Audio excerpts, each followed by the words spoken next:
Today, I'm taking a look at a new jigsaw from Festool, the Carvex, and a whole lot of accessories.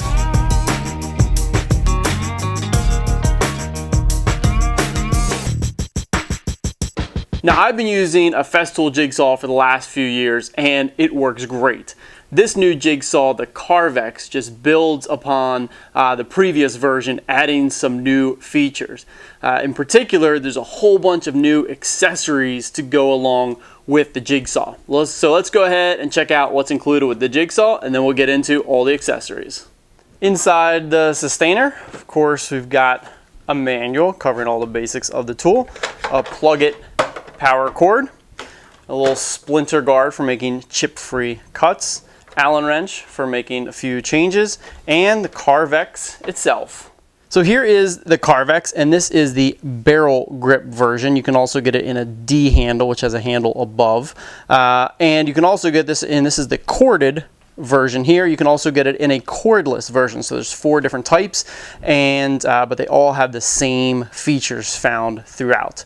So if you're not familiar with Festool, everything that is green is usually a controllable button or something that you can make adjustments to the tool. So let's go ahead and take a look around here.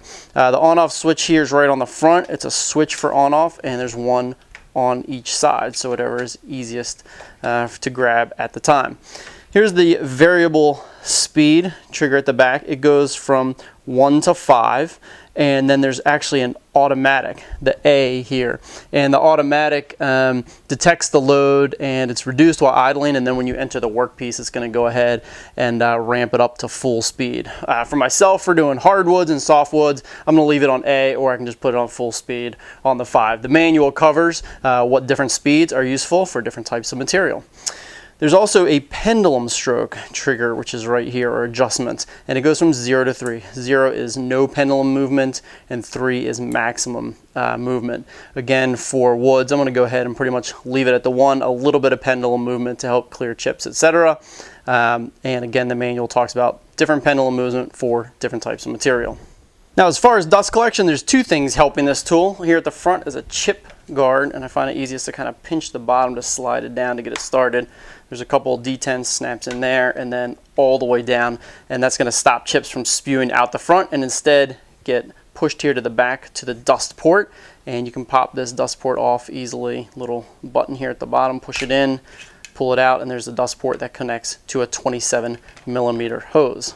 Now, of course, we want to pop blades in there and change our blades, so I'll pull the chip guard back, and this is pretty cool. I've got my blade here, and I'm going to go ahead and push it in here in the bottom, and you can see where it's going to go is kind of at an angle there. And so you actually pop it, you just pop it, push it in until it doesn't go, and then give it a twist to straighten it, and boom, it's locked in place. That is fast and easy for putting in blades. And to pop the blade out, there's a blade remover trigger right here. And so you go ahead and just push it, and you'll see the blade twist, and boom, popped right out. So you can grab your blade, of course, before doing that, and it comes right out. So that is really easy for putting blades in. Push it in, twist, boom, blade in, push a trigger, and blade pops right out. Really fast and easy.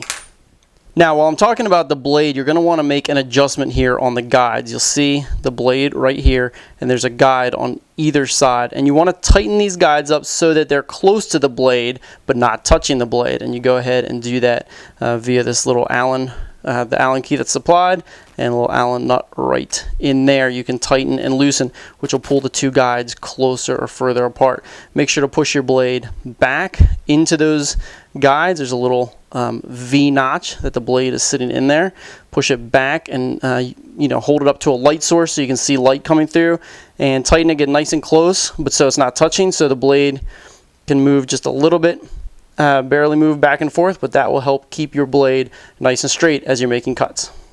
And finally, with respect to the blade, there's a splinter guard here that you pop in, and you do this while turning the blade on. You'll push this not with your finger, but using a flat surface. You'll push this in, and that gives you splinter-free cuts right around this blade.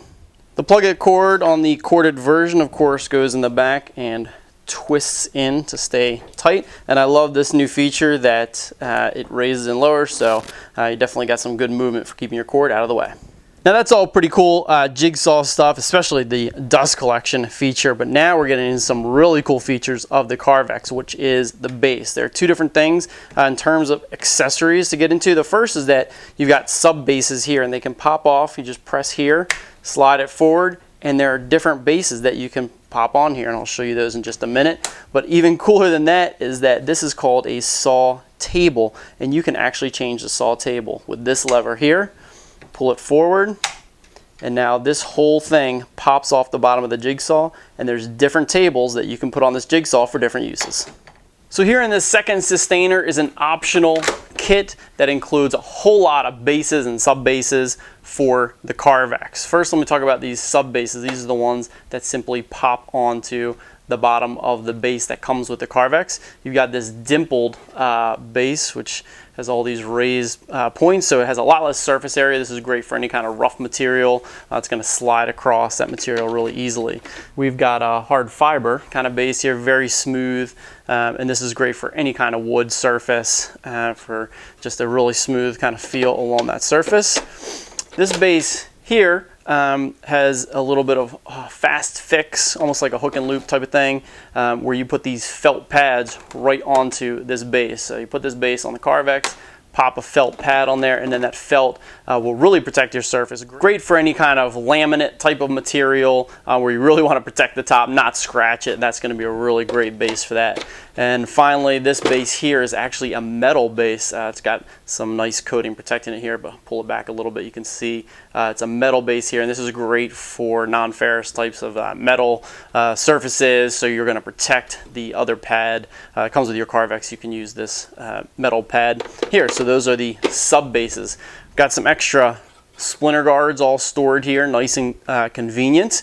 But now we get into some of the other sub bases, which are or saw tables, which are really cool. This saw table here, which pops on the Carvex, is used with the circle cutter and also the guide rail. I'll show you that. This is the circle cutter here. We'll go ahead and cut out circle quickly, just popping that on using that. And then this table here is an angle table, and you can set this base here for various angles by screwing the knob here at the back. Give it a bunch of turns, and you can do inside and outside. You can see the angle changing here, and this is where you can get into doing some really great angled cuts depending on the material that you're cutting. You can set this guide up, so if you've got a corner or something like that, you can run it on nicely on two service, and your blade's going to be coming right out in the center.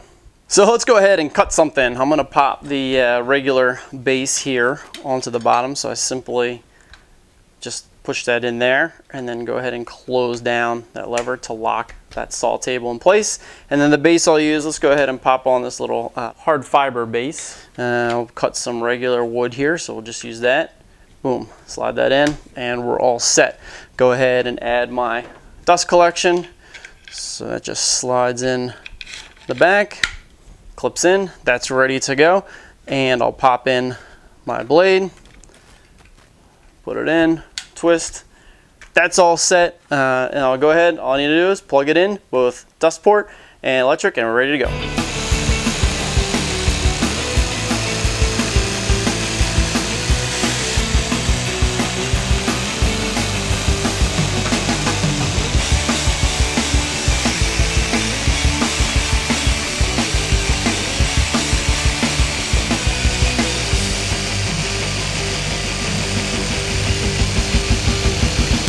One of the things I completely forgot to mention in the overview is the lights on the Carvex, which are just awesome. They're set up, there are 4 LEDs set up to strobe with the blade, so the blade looks like it's standing still. It's really cool. And just doing these first couple of cuts, I was really able to see my line a lot more than I usually am with my other jigsaw. Now it's kind of like those lights when they first came out on cordless drills or drills. You're like, a light, what's the big deal? Then you find out, wow, they're really useful for shining right onto your workpiece, showing you exactly what you're looking for in terms of layout lines or whatever. The same is exactly true on this jigsaw. It's amazing being able to see your line, the dust collection, getting the chips and dust out of the way. You can easily see where your blade is with respect to any markings on your workpieces. Very cool.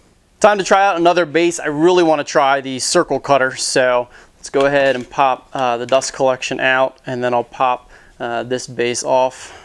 Open that up, pop this saw table off, and we'll put on this guide adapter saw table. Simply pops in, get it in place, and then lock the lever.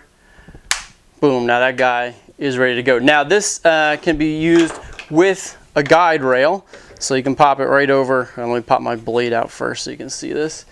So simply grab the blade, pop that out. Now this can work with a rail, so you can slide it right onto a rail, and now you can make really nice straight line cuts. Put your rail where you need it, and boom, you can use your jigsaw right along a rail. But this is also the adapter that works with a circle cutter, which is what I want to check out.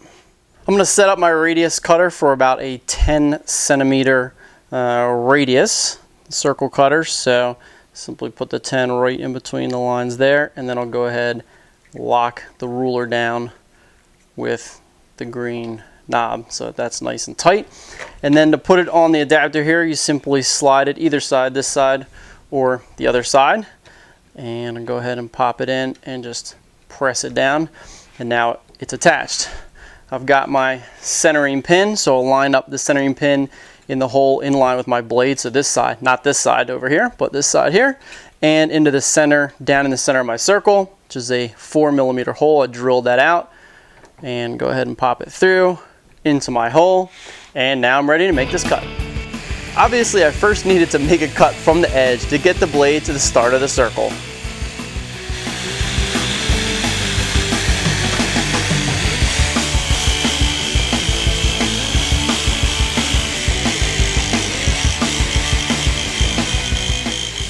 After rough cutting out the circle, clamping it, and finishing up the final edge, got a really smooth surface, really nice circle. The last thing I want to try out on this Carvex is this angled saw table, where you can turn this knob here and create different angles. There's a little indexing pin here at the back with some numbers here. I'm going to go ahead and set it to 30 degrees, pop it on, and try it out.